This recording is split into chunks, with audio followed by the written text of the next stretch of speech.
केला बेचने वाली चुड़ैल। एक बार की बात है, जादूपुर नाम के एक गांव में करतब दिखाती एक औरत एक रेड्डी के लिए गांव में आती है। आइए आइए मेहरबान कदरदान, खाइए रोहड़ा के ताजे ताजे केले। कभी खाए नहीं होंगे ऐसे केले, पीले पीले केले खाइए। ये कहकर रोहड़ा हाथों में 4 केले लिए उन्हें सर्कल में जोर जोर से हवा में उछालती हुई करतब दिखाती है, जिसे देखकर आसपास के सारे बच्चे अपने अपने मम्मी पापा से उस औरत के पास जाने की जिद करने लग जाते हैं। पापा, ऐसा तो सर्कस में बॉल से होता है ना, ये आंटी तो केले से कर रही है। चलिए ना पापा, देखते हैं।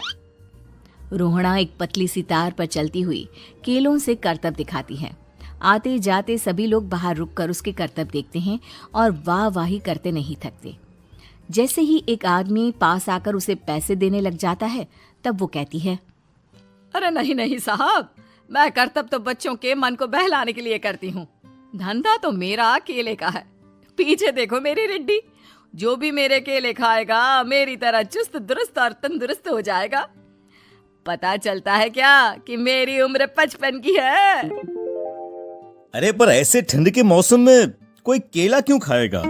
ये ऐसे वैसे केले नहीं है साहब, ये शरीर में गर्मी देते हैं।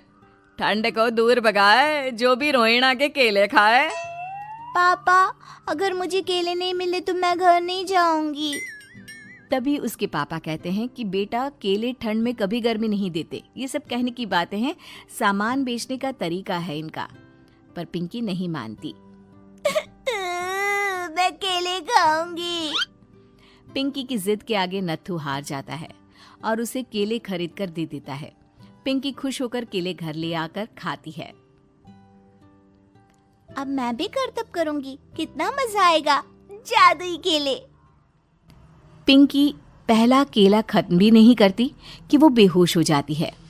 दूसरे केले से एक काला धुआं आता है और रोहड़ा चुड़ैल बनकर बाहर निकल आती है। मेरे भूतिया केले बच्चे न खाए, ऐसा हो ही नहीं सकता।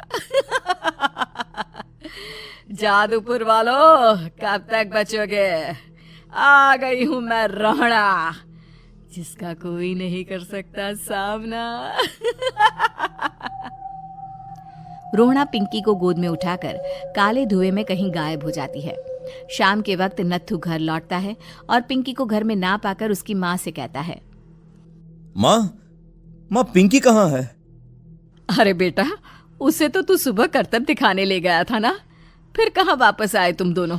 मुझे लगा तू उसे अपने साथ मंडी ले गया होगा। हे भगवान, मेरी बच्ची कहाँ गई? मैं उसे घर ही तो छोड़कर गया था माँ। नत्थू गांव के घर कोने में अपनी बेटी को ढूंढता है, पर उसे वो कहीं नहीं मिलती। परेशान होकर आखिर रो रो कर नत्थू हिम्मत हार कर घर लौट आता है। अगली सुबह रोहड़ा फिर से करतब दिखाने आती है और इस बार पिंकी की तरह रोनी केले खरीद लेता है। 50 रुपए दिए थे पापा ने, सारे पैसों की मैंने केले खरीद लिए हैं। अब मैं भी आंटी की तरह ही करतबबाज बन जाऊंगा।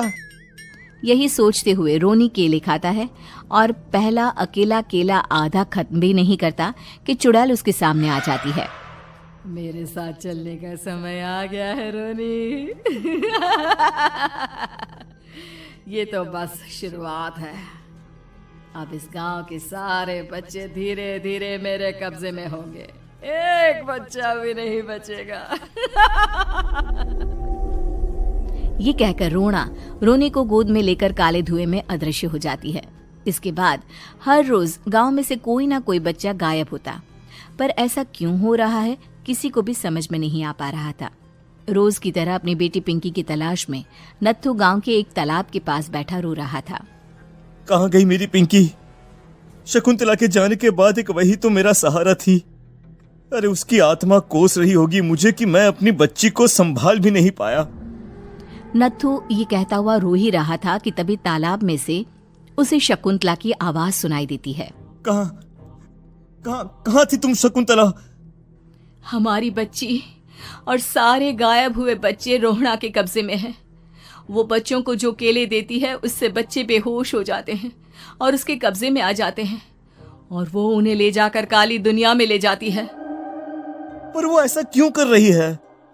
ये मैं नहीं जानती, पर उस दुनिया का रास्ता मैं आपको बता सकती हूँ।